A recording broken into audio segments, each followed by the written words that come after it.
ሆሴ ምዕራፍ 2 ከቁጥር 14 እስከ 23 አብረን እናነባለን። የትንቢተ ሆሴን ምዕራፍ 2 ከቁጥር 14 እስከ 23 በጌታዬ በኢየሱስ ክርስቶስ ስም አብረን እናነባለን። ስለዚህ እነሆ አባብላታለሁ፣ ወደ ምድረ በዳም አወጣታለሁ፣ ለልቧም እናገራለሁ። ከዚያም የወይን ቦታዋን የተስፋ በርም እንዲሆንላት የአኮርን ሸለቆ ሰጣታለሁ። በዚያም ከግብጽ ምድር እንደወጣችበት ቀን እንደ ሕፃንነቷ ወራት ትዘምራለች። በዚያም ቀን ባሌ ብለሽ ትጠሪኛለሽ እንጂ ዳግመኛ በአሊ ብለሽ አትጠሪኝም ይላል እግዚአብሔር። የበአሊምን ስም ከአፏ አስወግዳለሁና በስማቸውም እንግዲህ አይታሰቡምና።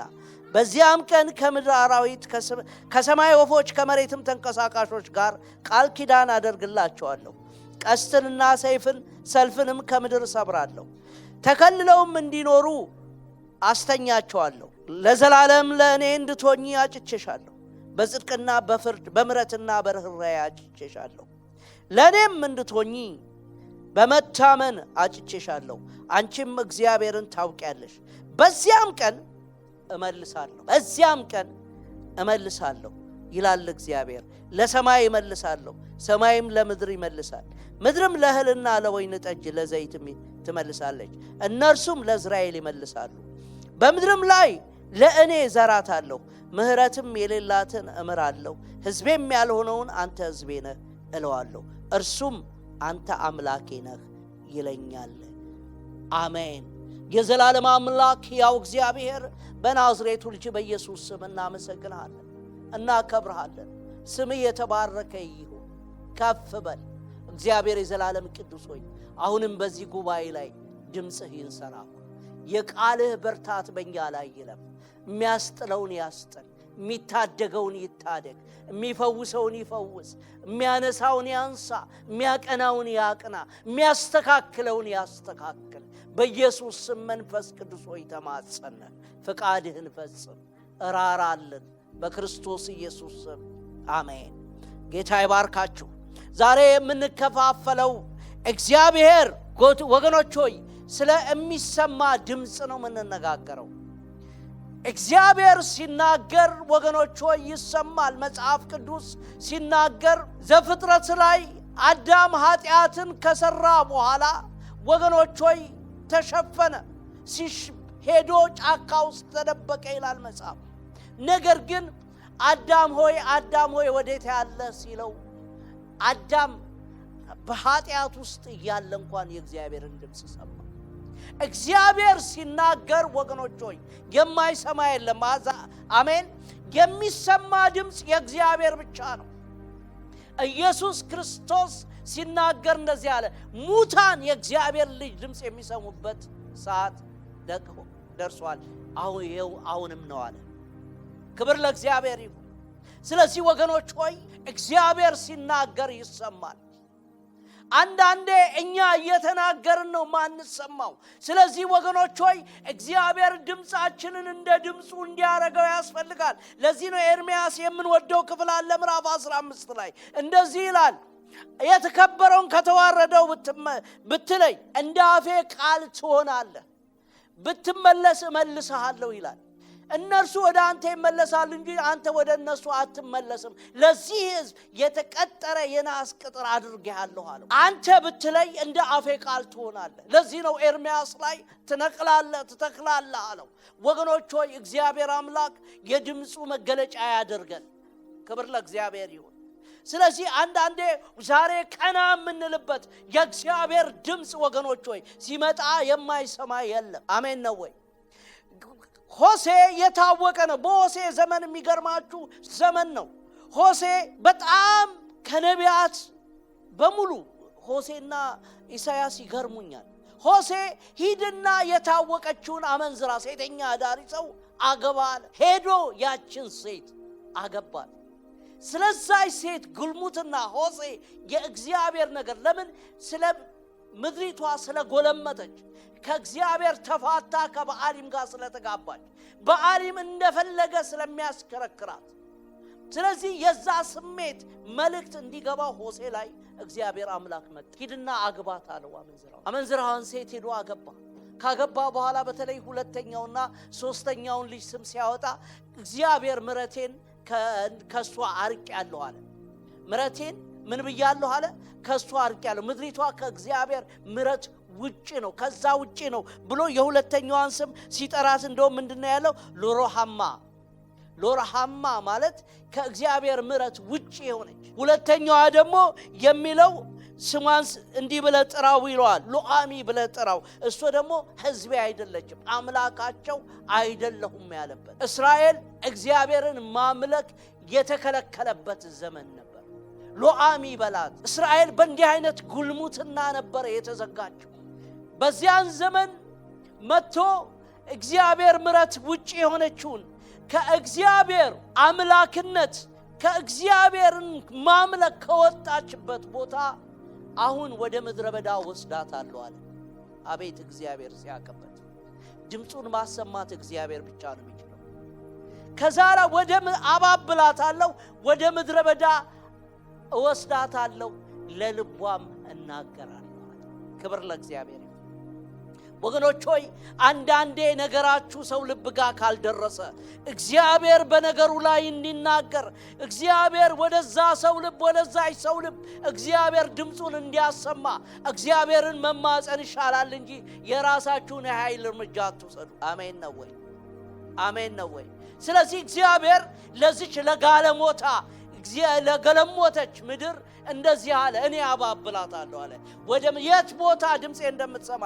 አንዳንዴ ወገኖች ሆይ ነገሮች ውስጥ ስትሆኑ እናንተ ራሳችሁ የእግዚአብሔርን ድምጽ ልታሰሙ ቀርቶ ልትሰሙ አትችሉ። እግዚአብሔር አንዳንዴ በነገሮች ሲያሳልፈን ድምጹን ሊያሰማን ነው ብለን እግዚአብሔር አምላክ ጆሮአችንን የልቦና ጆሮአችንን ከፍተን እንድንጠብቅ ጌታ ይርዳል። አንዳንዴ እግዚአብሔር እየተናገረን አናስተውልም። ለዚህ ዋናው የመከራ ሰው ኢዮብ ነው። ኢዮብ በብዙ መከራ ውስጥ ያልፋል፣ ግን ብዙ ነገር ይናገራል። ግን አንድ ነገር አለ መጨረሻ ላይ። እግዚአብሔር በብዙ መልክ ይናገራል፣ ሰው ግን ምን አይልም? አያስተውልም። እግዚአብሔር ይናገራል። አምላካችን የሚናገር አምላክ ነው። ስለዚህ አንዳንዴ ለኛም ምድረ በዳ ይመደብልናል ድምጹን እንድንሰማ። እምቢ ስናምጽ ወገኖች ሆይ ምድረ በዳ ውስጥ ስንገባ ጸሎት እንፈልጋለን፣ ጸልዩልን እንላለን። አንዳንዴ ወገኖች ሆይ እንደ ኤደን ገነት ቁጭ ብለን የፈለግነውን ቀጥፈን ስንበላ ከእግዚአብሔር የሆነው ነገር ብዙ ስፍራ አንሰጠው። እግዚአብሔር አምላክ ይርዳን። አሜን። እግዚአብሔር እንዲህ አዘጋጅቶልን ስንፈልግ እናመልካለን፣ ስንፈልግ ቤተክርስቲያን እንሄዳለን፣ ስንፈልግ ቃል እናነባለን፣ ስንፈልግ እንጸልያለን ከማለት እግዚአብሔር ያውጣችሁ። የእግዚአብሔር ድምጽ ያስፈልገናል ለዕለት ዕለት። አሜን ነው ወይ? ስለዚህ እግዚአብሔር ሲናገር አንደኛው ወገኖች ሆይ ምንድነው? እግዚአብሔር ሲናገር የሰው በጆሮ ሳይሆን በልቦና ጆሮ ይሰማል። አሜን። እግዚአብሔር ሲናገር ሰዎች ተናግሮች ልጆቻችሁን ተናግራችሁ ወይንም ደግሞ ባጠገባችሁ ያለውን ሰው ተናግራችሁ ወዳጅ ሊሆን ይችላል፣ አሕዛብ ሊሆን ይችላል። ድምጻችሁን መስማት ካቃተው ወገኖች ሆይ ወደ እግዚአብሔር እንዲናገር ወደ እግዚአብሔር መደፋቱ ይሻላል። አሜን። አሜን ነው ወይ? አሜን። አሜን ነው ወይ? እግዚአብሔር ስሙ የተባረከ ይሁን። ሆሴ ሲናገር እንደዚህ ይላል። በተለይ ቁጥር 21ን ስታነቡ እንደዚህ ይላል። በዚያን ቀን እመልሳለሁ ይላል እግዚአብሔር። ለሰማይ እመልሳለሁ፣ እናገራለሁ፣ ሰማይን እናገራለሁ፣ ሰማይን እናገራለሁ። ሰማይ ስናገር ጠል ይፈሳል አለ። ወገኖች ሆይ ብዙ ጊዜ የሰማይ የጠል የበረከት ምልክት ነው። ሰማያት ጠልን ካላንጠባጠቡ ምድር አታፈራም። ስለዚህ እኔ አናግራታለሁ፣ የኔን ድምጽ ሰማይ ይሰማል። ወገኖች ሆይ በእናንተ ላይ የተዘጋው ነገር እንዲከፈት እግዚአብሔር ድምጽ ማውጣት አለበት። እግዚአብሔርን ነው የሚሰማው። አሜን። አሜን ነው ወይ? እናንተ ስለፈለጋችሁ እናንተ ስለተናገራችሁ የሚሆን የለም። የሚሰማ ድምጽ የአምላካችን ድምጽ ብቻ ነው። ክብር ለእግዚአብሔር ይሁን። አንዳንዴ ተናግረን ባዶ የምንቀረው ለምን እንደሆነ ታውቃላችሁ? እግዚአብሔር አብሮን ሳይሆን የእግዚአብሔርን ሕልውና የእግዚአብሔርን ፍቃድ የእግዚአብሔርን ሐሳብ ውስጥ ሳንሆን እንናገርና ወገኖች ሆይ ባዶ ነገር እናፍሳለን። ዛሬ በኢየሱስ ክርስቶስ ስም በሰማያችን ላይ እግዚአብሔር ድምጽ ያውጣበት፣ ድምጽ ያውጣበት። አሜን። ድምጽ ያውጣበት። አንዳንዴ ወገኖች ሆይ መጸለይ፣ እግዚአብሔርን ማሰብ፣ እግዚአብሔርን መፍራት፣ ቃሉን መማር ሁሉ ያቅተናል። ለምን እንደሆነ ታውቃላችሁ?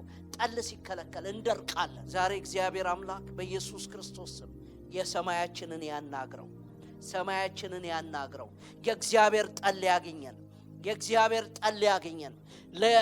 አሁን አናግረዋለሁ አለ። ጎልምታ ነበረ፣ አምላክ የላትም ነበረ፣ ቀርቶ ነበር። አሁን ግን እኔ ለልቡ አናግራለሁ አለ። የኔ ድምጽ ይሰማል አለ።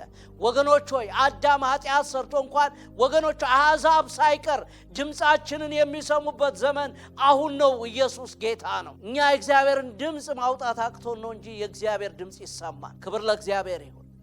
አሜን። ስለዚህ ሰማያት ላይ ምን አናግራለሁ መልሳለሁ ካለ በኋላ ሰማያት ለምድር ይመልሳል አለ። ምን ማለት እንደሆነ ታውቃላችሁ? ካፌ የወጣው ቃል አለ ልክ ዝናብ ከሰማይ ዘንቦ አለ። ኢሳይያስ እንደዚህ ነው የሚነግረን አይደል? ከሰማይ ዘንቦ ምድር እንደሚያጠጣት እንድታፈራና እንድታበቅል እንደሚያደርጋት ሰማይ ሲናገረው እግዚአብሔር አምላክ ሰማይ በኤልያስ ዘመን ሰማይን ዘጋና ምድርም ፍሬዋን መስጠት አቆመች ይላል መጽሐፍ። ወገኖች ሆይ ሰማይ ሲዘጋ ምድርም ነገሮችን ታቆማለች። ዛሬ በኢየሱስ ስም ድምጽ ይውጣባት። አላፈራ ያለ ነገራችን ሁሉ በኢየሱስ ስም ያፍራ። አረ አሜን በሉ። ያፍራ። የደረቀ የመነመነ የከሳ ነገራችን ዛሬ ከሰማይ ጠል ጠግቦ እግዚአብሔር አምላክ ምድር እንድታፈራ ነገራችን እንዲያፈራ ይሁን በኢየሱስ ስም። ሃሌሉያ። የእግዚአብሔር ድምጽ ይምጣበት። ደስ ይላል በጣም። ከዛ እንደዚህ ነው የሚለው ለእህልና ምድር ደግሞ ለእህልና ለወይን ጠጅ። ሃሌሉያ። ስንዴ መልካም ነው ይላል መጽሐፍ ቅዱስ። መዝሙረኛው ዳዊት የሚገርም ሰው ነው። እህል መልካም ነው፣ ጉልበትን ምን ያደርጋል? ያጠነክራል። ዘይት መልካም ነው፣ ፊትን ያበራል። አሜን። ወይን ጠጅ መልካም ነው፣ ልብን ምን ያደርጋል? ያስደስታል። ታውቃላችሁ አይደል? የኛ ሀገር የወይን ጠጅ ፋብሪካ መኪና ወይን ያስተፈስህ ልበሰብ ተጽፎበታል። ወይን ልብን ምን ያደርጋል? ደስ ያስ እግዚአብሔር ሲናገር ሰማይ ማውራት ይጀምራል። ሰማይ መለቀቅ ይጀምራል። እግዚአብሔር ሲናገር ምድር መልስ ትሰጣል። መልስ የምትሰጠው ወገኖች ሆይ ምድር ኃይሏን ትሰጣል። ምድር ኃይሏን ስትሰጥ ወገኖች ሆይ የዘራነው ነገር ሁሉ ይበቅላል። አሜን ነው ወይ? ስለ በቆልና ስለ ስንዴ እያወራሁ አይደል? ምን ዘራው ብዙ ነገር አለ ወገኖች ሆይ። ቀናችን ሁሉ የዘር እግዚአብሔር አምላክ ክፉን ዘር ያድርቀው፣ መልካሙ ዘር ይብቀል፣ መልካሙ ዘር ይብቀል። አሜን ነው ወይ? ከዛ በኋላ እንደዚህ አለ ለእህልና ለወይን ምድር ትናገራለች። ወገኖች ሆይ ልብን ደስ የሚያሰኝ ኃይልን የሚያድስ ነገር እግዚአብሔር አምላክ ድምጹን ሲልክ ነው። አሜን ነው። እግዚአብሔር ድምጹ ውስጥ ጉልበት አለ። እግዚአብሔር ድምጹ ውስጥ ደስታ አለ። ከድምጹ ርቀን ነው ወገኖች ሆይ ደስታችንን ማወቅ ያልቻልነው። ለፊልጵስዩስ ሰዎች ደጋግሞ በጌታ ደስ ይበላችሁ ደግሜ ላለው ደስ ይበላችሁ ይላገርና ከዛ ላ ዝቅ ብሎ ምንድን ነው የሚለው? ገርነታችሁ ለሰው ሁሉ ይታወቅ፣ በጸሎት በምልጃ ከምስጋና ጋር አቅርቡ እንጂ ባንዳች ምን አትበሉ ካለ በኋላ ጌታ ምንድን ነው ይላል? ቅርብ ነውና። አረ እግዚአብሔር ቅርብ ነው። አሜን። ምን ማለቱ እንደሆነ ታውቃላችሁ? ጌታ ቅርባችን ካልሆነ፣ ጌታ ከኛ ጋር ካልሆነ ደስታ የለም። የደስታችሁ ምንጭ ራሱ እግዚአብሔር ነው ይላል ጌታ። ምንድነው? ደስ ይበላችሁ። ጌታ ምንድነው? ስለ ጸለይን አይደለም ደስ፣ ጌታ ቅርብ ስለሆነ፣ ስለ ተለመነን አይደለም፣ ጌታ ቅርብ ስለሆነ፣ ጌታ ከኛ ጋር ስለሆነ። ስለዚህ ወገኖች ሆይ ምድር ኃይሏን የምትሰጠው ነገራችን ደስታ የሚያገኝ ነገራችን የደስታ ፍሬ የሚያፈራው ወገኖች ሆይ እግዚአብሔር ድምጽ ሲያ ሃሌሉያ። ሰማይ ለምድር ምድር አንድ እግዚአብሔር ድምጹን ስላወጣ ምድር ለስንዴና ለወይን ድምጿን ማውጣት ጀመረች ይላል መጽሐፍ ቅዱስ ነው የሚል። ለወይን ጠጅ ለዘይትም ትመልሳለች፣ እርሱም ለእስራኤል ይመልሳሉ። በምድር ላይ ለኔ ዘራታለሁ፣ ምሕረትም የሌላትን እምራለሁ፣ ሕዝቤም ያልሆነውን አንተ ሕዝቤ ነህ እለዋለሁ፣ እርሱም አንተ አምላኬ ነህ። ክብር ለእግዚአብሔር። ዘይት መልካም ነው፣ ፊትን ምን ያደርጋል? ያበራል። የእግዚአብሔር ድምጽ ፊትን ያበራል። የእግዚአብሔር ድምጽ ሕይወት ይሰጣል። መዝሙረኛው ዳዊት 119 ስታነቡ መዝሙረ ዳዊት እንዳለ ቃልህ እንዲህ ነው፣ ቃልህ እንዲህ ነው፣ ቃልህ ተገኝቷል በላው፣ ቃልህ መብራት ነው፣ ቃልህ ብርሃን ነው፣ ቃልህ እንደዚህ ነው። እኔ ደስ የሚለኝ የምወደው ጥቅስ አለ እዛ ክፍል ውስጥ ሁሌ ያነሳኛል። አንዳንዴ ስደክም መነሻዬ መርኩዜ ነው። ለመሞት ወደ ምድር ተጠጋው እንደ ቃልህ ሕያው አድርግ። ለመሞት እንዴት ተጠጋው? ወደ ምድር ተጠጋው። ከምድር የሚያነሳኝ ቃልህ ነው። ድምጽ ሲመጣ እነሳለሁ አለ። ክብር ለእግዚአብሔር ይሁን። ክብር ለእግዚአብሔር ይሁን። ክብር ለእግዚአብሔር ይሁን። እግዚአብሔር አምላክ ድምጹን የማይሰማ ነገር የለም። መዝሙረኛው ዳዊት በመዝሙረ ዳዊት 29 ላይ አብረን ብናወጣው ከ1 እስከ 11 አብረን ብናነበው ደስ ይለኛል። መዝሙረ ዳዊት 29 ሃሌሉያ። ከ1 ጀምሮ እናነበው። እኔ ከ3 ጀምሮ ነው የምፈልገው፣ ግን ከ1 ጀምሮ እናነበው እስከ 11 በኢየሱስ ስም አነባለሁ። የአምላክ ልጆች ሆይ ለእግዚአብሔር አምጡ፣ ክብርና ምስጋና ለእግዚአብሔር አምጡ። የስሙን ክብር ለእግዚአብሔር አምጡ፣ በቅድስናው ስፍራ ለእግዚአብሔር ስገዱ። ቁጥር 3 የእግዚአብሔር ድምጽ በውኆች ላይ የክብር አምላክ አንጎደጎደ፣ እግዚአብሔርም በብዙዎች ላይ። የእግዚአብሔርም ድምጽ በኃይል ነው፣ የእግዚአብሔርም ድምጽ በታላቅ ክብር ነው። የእግዚአብሔር ድምጽ ዝግባን ይሰብራል፣ እግዚአብሔር የሊባኖስን ዝግባ ይቀጠቅጣል። አሜን። የእግዚአብሔር ድምጽ በኃይል ነው፣ በብዙዎች ላይ ነው። አሜን ሃሌሉያ። ለዚህ ነው የእግዚአብሔርን ድምጽ ሰው መቋቋም አይችልም እንዳለ ቢነገረው በክርስቶስ ኢየሱስ በጸጋው በኩል ወደኛ ስለቀረበ ነው እንጂ የእግዚአብሔር ድምጽ ራሱ ይቀስፈናል። ለዚህ ነው ተራራው ሲጮህ አይተው የእግዚአብሔርን ድምጽ ትሰሙ ዘንድ ኑ ሲላቸው እኛ አንሰማም አንችለውም፣ አንተ ስማ ለእኛ ንገረን፣ በነገር ሁሉ እንታዘዝልሃለን አሉ። የእግዚአብሔር ድምጽ ተራራው ላይ ሲወርድ ተራራው እንደ ሰም ቀለጠ፣ ጨሰ፣ አልቻሉም። ስለዚህ መጽሐፍ እንደሚል ማንም ይሄን ተራራ ቢነካ አለ ድምፁ ቀስፎ ስለሚሄድ ማናችሁም እንዳትነኩታ። የእግዚአብሔር ድምጽ ወገኖች ሆይ በጣም ኃይለኛ ነው። ስለዚህ መጽሐፍ ምን ይላል? የእግዚአብሔር ድምጽ ዝግባን ይሰብራል። የዝግባ ዛፍ አታውቁም ይሆናል። እኔ 2 ዝግባ በህይወቴ ስላየው አረሳቸው ብዙ ጊዜ እላችኋለሁ። ወደ እንጦጦ በኪዳነ ምሕረት መንገድ የሚባል አለ። ወደዛ በዛ በኩል ስትሄዱ 2 ዝግባዎች አሉ። እኔ ስለ ዛፍ ስለ ቅጠላ አላውቅም። ነገር ግን ከአባዬ ጋር ስለነበርኩ እነዛ 2 ዝግባዎች ከዛፎቹ በሙሉ ወፍራም ናቸው፣ ቀጥ ያሉ ናቸው፣ በጣም ረጅም ናቸው። በጣም ረጅም። ኢትዮጵያ ውስጥ ለጣውላ የምንጠቀመው የዝግባ እንጨት እና አባቴ ስለ እንጨት ስራ ትንሽ ስለሚሰራ ራሱ ኮንስታንቲኖስ ሲሚቹ የእንጨት መሰንጠቂያ ወደ መርካቶ አካባቢ ወደ ያለውን አቃል ሄጃለሁ። ትልቅ ነው። 1 በር ሊሆን ይችላል የሚወጣው አንድ ጣውላ። ወፍራም ነው፣ ቀጥ ያለ ነው። የእግዚአብሔር ድምጽ ግን ይሰብረዋል። አሜን አሜን አሜን። ይሄ በሊባኖስ አካባቢ የሚበቅለው ዝግባ ወፍራም ዝግባ ነው። ስለዚህ የእግዚአብሔር ድምጽ ዝግባውን ይሰብራል። አሜን ነው ወይ? ምንድነው ጃይንት ሆኖ የሚታይህ ነገር ከፊትህ ያለ ተስፋ ላይ ያስቆርጥ የፈለገ እምነትህን ተስፋህን የጋረደ ነገር አላሳልፍ ያለ ነገር የእግዚአብሔር ድምጽ ሲወጣበት ይወድቃል። አንዳንዴ ወገኖች ሆይ የእግዚአብሔር ድምጽ ሃሌሉያ አሜን በሉባ ይቅደምልሽ ድምጽ ዛሬ ሰርጓጉጡን ሞልቶት ያለ አሜን። ሕዝቤን አጽናኑ ይላል ኢሳይያስ 40 በምድረ በዳ የሚጮህ ድምጽ። ስለ መጥመቁ ዮሐንስ ሲናገር ይሄ በምድረ በዳ የሚጮህ ድምጽ ነው አሉ።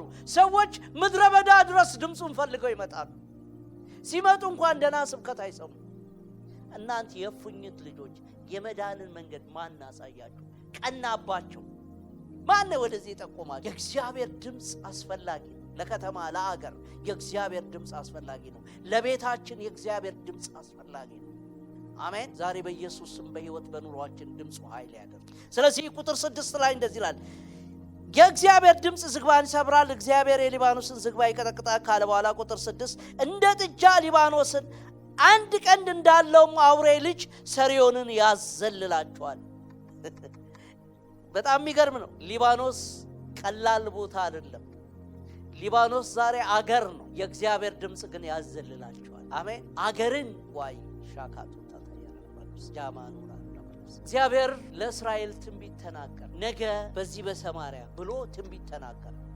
ትንቢት ሲናገር ንጉሱ የተደገፈው ሰው በጣም ገረመው። በረሃብ ተከበዋል። በዚህ ላይ ሊመታቸው ያለ ጦር ከፊታቸው አለ። መውጫ መግቢያ አጥተዋል። አሁን ያለው መንገድ ሰማይ ነው አለ። ሰማይ አርሶ ቢያፈሰው እንኳን ይሄንን ሊሆን ይችላል ወይ አለ። ሰው የሚበላውን እንደ ድሮ መና አንድ ሰፈር ለአንድ ቀን ምናምን ሊገዛ ወይንም ሰብስቦ ሊያገባ ይችላል። እንዴት እንዲህ አይነት ነገር ይሆናል? ሲያዩት አይመስልም። ስለዚህ ከከተማ ከቅጥር ውጪ የነበሩ ለምጻሞች ነበሩ፣ በአጥር ላይ የተወረወረባቸው። እስራኤል እንዳይረክስ ከአጥር ውጪ የተቀመጡ 4 ለምጻሞች። ለምን? ለምጻምን የነካ ስለሚረክስ። እነዛ ከውጪ ያሉት በኋላ የሚጥልላቸው ጠፋ፣ ረሃቡ ስለጸና። ስለዚህ እንደዚህ ያሉ፣ እዚህም ብንቀመጥ ሞት ነው፣ ወደ እስራኤልም ብንገባ አረከሳችሁም ብለው ይገላሉ። ስለዚህ ዝም ብለን እንሂድ ወደ ሶርያ፣ ወደ ጠላት መንደር እንሂድ። ወደ ጠላት መንደር ሲሄዱ እግዚአብሔር መንገድ ላይ ኮቴያቸውን ቀየረ። የእግዚአብሔር ድምጽ ገባ። የሺህ ፈረሶች እነዛ ኤልሳ ያያቸው የሳት ሰረገሎች ድምጽ ገባ። ሃሌሉያ! አንቺ ከመናገርሽ በፊት ከድምጽሽ ጋር የሚወጣ የእግዚአብሔር ድምጽ የሆነውን ነገር ሁሉ ያቀልጣል። ልባቸው ቀለጠ ይላል መጽሐፍ። ሃሌሉያ! የእግዚአብሔር ካንተ ጋር ይሁን። እግዚአብሔር ካንተ ጋር ይናገር። እግዚአብሔር ሐሳብ ተናገር እንጂ ወንድሜ ሆይ ያንተ ነገር ያቀልጣል። ስለዚህ ድምፁ እንደ ብዙ ሰረገሎች ሊያጠፉን ጦር ጨምረው እርዳታ አግኝተው መጡ ብለው ጥለው ኮበለሉ። እዛ ለምጻሞች የገባቸው ነገር የለም። 4 ለምጻሞች የተናቁ ለምጻሞች ናቸው። ከዛ ከሰበሰቡ በኋላ እግዚአብሔር መቼም ልብን ያያል። የመጀመሪያ በረከት ተካፋይ ለምን እግዚአብሔር በእነዚህ ሰዎች ሰው የጣለውን የሚያስብ እግዚአብሔር፣ ሰው እንዲያይ የማያይ እግዚአብሔር፣ ወገኖች ሆይ አገልጋይ እንደሚያይ የማያይ እግዚአብሔር። እንዴት እግዚአብሔር ድንቅ አምላክ! እንኳን እግዚአብሔር ብቻ አምላካችን ሆነ። እግዚአብሔር ወገኖች ሆይ አሜሪካ የሆነው ቢሆን ኖሮ፣ እግዚአብሔር አፍሪካ የሆነው ቢሆን ኖሮ፣ እግዚአብሔር አውሮፓ የሆነው ቢሆን ኖሮ ወገኖች ሆይ ምን እንደሚመስል ህይወት ተመልከቱ። እግዚአብሔር አምላክ ልዩ አምላክ ነው። እሱ የተለየ አምላክ ነው። ሰውን ሁሉ የሚረዳ አምላክ ነው። የፈጠረውን የሚረዳ የጠራውን የሚረዳ አምላክ ነው። ስለዚህ በእነዚህ ሰዎች የመጀመሪያውን ምርኮ ማረከ። ከዛ ለእነዚህ ሰዎች ልባቸው መልካም ነው። ለምጻቸው እላያቸው ላይ ነው የሚታየው እንጂ ልባቸው መልካም ነው። ወገኖች ሆይ በስጋችሁ የምትኮሩ ሰዎች እግዚአብሔር ከዚህ ያውጣችሁ። የሚያኮራ ከተገኘ ልብ ነው ለእግዚአብሔር የሚመች፣ እግዚአብሔርን የሚያከብር ልብ ይሁንላችሁ። ስለዚህ እነዛ ሰዎች ምርኮውን ተካፈሉና ጣሉ። ልባቸው መልካም ነው። ይሄንን ለኛ ወስደን እንደዚህ ቢሆን ጥሩ አይደለም። ስለዚህ እንደዚህ ነው መሆን ያለበት። ሄደን መንገር አለ። እነዛ ለምጻሞች ከሚወረወረላቸው በስተቀር ማንም የማያወራቸው ሰዎች፣ በኃጢአት የተረገሙ ተብለው የሚጠሩ ሰዎች ድምጻቸው ወጣ። ክብር ለእግዚአብሔር ይሁን። የእግዚአብሔር ድምጽ ማለፊያ ሆኑ። የተነገረው ትንቢት ማለፊያ ሆኑ። አረ እንደተባለው ነው። ሶርያዎች ጥለው ሄደዋል፣ እኛ ምርኮ በዘበዝን አሉ። ንጉሱ የእግዚአብሔር ድምጽ ስለሆነ ንጉሱ ድረስ ደረሰ። አረ ዝም በሏቸው ብሎ አንድ ተራ ሰው መንገድ ላይ ሊያስቀራቸው ይችላል። ድምጻቸውን አይገቡም መቼም። አንዳንድ ሰዎች እነግርላችኋለሁ ብሎ ሳይነግሩላችሁ የሚቀሩ አሉ አይደል? ትዝ አይላችሁም የዮሴፍ ህልም ፈቺዎች? አንደኛው በቃ እንደገባው እነግርላለሁ ብሎ ህልሙን አስፈትቶ ቤተ መንግስት ገባ። ቤተ መንግስት ከገባ በኋላ ረሳው ይላል መጽሐፍ። 2 ዓመት ሙሉ። የእግዚአብሔር ድምጽ ግን ያሳስባል። የእግዚአብሔር ድምጽ ከናንተ ፊት ቀድሞ ይውጣ። ስለዚህ እነዚህ ሰዎች ድምጻቸው ተሰማና ንጉሱ የእግዚአብሔር ድምጽ ስለሆነ ቼክ ይደረግ ተባለ። አንቅም የነዚህን ሰዎች አለ። ቼክ ሲደረግ እንደተናገሩት ነው ተባለ። የእግዚአብሔር ድምጽ ነው። ሃሌሉያ! ክብር ለእግዚአብሔር ይሁን። ስለዚህ ወገኖች ሆይ መጽሐፍ ሲናገር እዚህ ቦታ ላይ ሊባኖስን ያዘለለ የእግዚአብሔር ድምጽ፣ አሜን። የምትፈሩት ነገር በሙሉ መቅለጥ ይጀምራል። እግዚአብሔር ድምጹን ሲያወጣበት ተራራ የሆነባችሁ ነገር መውደቅ ይጀምራል። ከባድ የሆነው መቅለል ይጀምራል። ድምጽ ሲወጣበት እንደዚህ ነው። አሜን። ክብር ለእግዚአብሔር ይሁን። ቁጥር 7 ላይ እንደዚህ ይላል፣ የእግዚአብሔር ድምጽ የእሳቱን ነበልባል ይቆርጣል። መቼም ወገኖች ሆይ መጽሐፍ ደጋግሞ የእሳት ነበልባል እንዳጠፋ እግዚአብሔር ድምጹ ሲወጣ አቤት አቤት አቤት ምን እንደሆነ ታውቃላችሁ? ሲድራቅ ሚሳቅ አብድናጎ እሳቱ ሲጣሉ ምን አይነት ነገር እንደገባ ታውቃላችሁ? የእግዚአብሔር ድምጽ ከለላ ሆናቸው። መጽሐፍ እንደዚህ ነው የሚነግረን። እግዚአብሔርን ስላከበሩት የእግዚአብሔር ድምጽ ከለላ ውስጥ ሲገቡ የመላእክት ልጅ አየሁ። ወገኖች ሆይ ፓርቲ ቤት፣ ይሄ በመብራት የሚደነስ ፓርቲ ቤት አደረጉት። ንጉሱ ራሱ ያያል እንዴ ይመላለሳሉ እኮ አለ። እያሸበሸቡ ይሁኑ እየደነሱ ይሁኑ አላውቅም። እንግዲህ አበሻ ስላልሆኑ እየደነሱ መሆን አለበት አይደለም እንዴ? አበሻ ነው የሚያሸበሽበው። ሌላ ጋር ስትሄዱ ዳንስ ነው የሚለው መጽሐፍ ቅዱስ። እንግሊዘኛውን ስታነቡት እንግዲህ እየደነሱ ይሁን ምስጋና እያሉ ሲመላለሱ አየናል። ከዛ ኋላ ድምፅ የሌላቸው ሰዎች ይዘዋቸው የከተቷቸው ሲወስዷቸው ይላል ወላፈኑ በላቸው ይላል። ክብር ለእግዚአብሔር፣ ክብር ለእግዚአብሔር። አንዴ ምርምር ጀምረው ነበር ሳይንቲስቶች ኢያሪኮ እንዴት በድምፅ ፈረሰ በሚል እና በጣም ከፍተኛ ድምፅ ተጠቅመው ሊያባዙ ምን አይነት ድምፅ ነው ብለው ሲሉ በጣም የመሆን ፐርሰንቱ 99.9 ምናምን ፐርሰንት ሊሆን አይችልም አሉ። ድሮስ ወገኖች ሆይ የእግዚአብሔር ድምፅ ነው እንጂ ሰው የሰራው ድምፅ ወገኖች ሆይ ጆሮ ከመበጠስ በስተቀር ሌላ ነገር አያል። ሌላ ነገር እኮ አለ። የጆሮ ታምቡር ብቻ ነው ግርግዳውን የሚንድ የእግዚአብሔር ድምፅ ሲወጣ፣ ችግርሽን የሚያንከባልለው ድምፁን ሲያወጣበት ነው። ነገሮች ተረት ሆነው የሚቀሩት ድምፁ ሲወጣ። አሜን። አንዳንድ ነገሮቻችን እኮ ተረት ሆነዋል። እኛ መቼም ያው ለማስተዋል የዘገየን ነን እንጂ አይደለም እንዴ? እግዚአብሔር ዞር አድርጎ የሰራውን ብታዩ ስንጸልይ፣ ስንፈራ፣ ስንንቀጠቀጥ የነበረውን ነገር አሳልፎ ዛሬ አቁሞናል። አሁን ረስተን ወገኖች ሆይ ተዝናንተን ተቀምጠናል እንጂ እግዚአብሔር እንደሌለ እግዚአብሔርስ አለ አይደለም እንዴ? ልናከብረው ይገባል። ስለዚህ እግዚአብሔር የእሳቱን ኃይል ይቆርጣል። የእግዚአብሔር ድምፅ አለ። ቁጥር 8 ስታነቡ የእግዚአብሔር ድምፅ ምድረ በዳውን ያናውጣል። እግዚአብሔር የቃዴስን ምድረ በዳ ያናውጣል። ወገኖች ሆይ የቃዴስ ምድረ በዳን ጠቅሶ ነው የሚለው። የቃዴስ ምድረ በዳ የእግዚአብሔርን ሰዎች እድሜ የበላ ነው። ያንን ምድረ በዳ ግን እግዚአብሔር በድምፁ ያናውጣል። አሜን።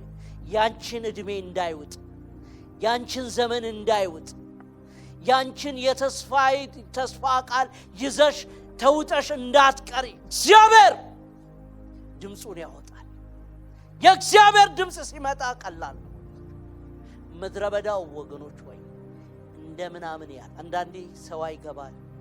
ደስታችንን እንዳንደሰት ወገኖች ወይ አንዳንዴ ሐዘንም ደስታም የሌለበት ህይወት በጣም የሚያሳዝን የምድረ በዳ እንዳንደሰት ደስታችንን የሚይዝ ነገር አለ። እንዳናዝን ደግሞ ወገኖች ወይ በጣም የማይገባ ነገር ውስጥ ነው ያለው። አንዳንዴ እንደዚህ እኮ ነው። በተለይ አበሾች ይሄ ነገር ይገባናል። በስደት ምድር እንሄዳለን። በስደት ምድር በጣም ደስ አንሰኝ። ወደ ሀገራችንም ስናስብ ደስ የሚያሰኝ ነገር አይደለም። አናሳዝንም? በጣም እኮ ነው የምናሳዝነው። ግን እኛ ለወንጌል ስለመጣን ስሙ ይባረክ። አሜን። እግዚአብሔርን የሚያመልክ ትውልድ አብርሃምን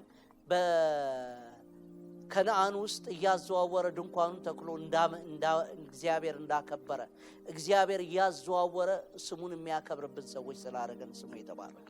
አሜን።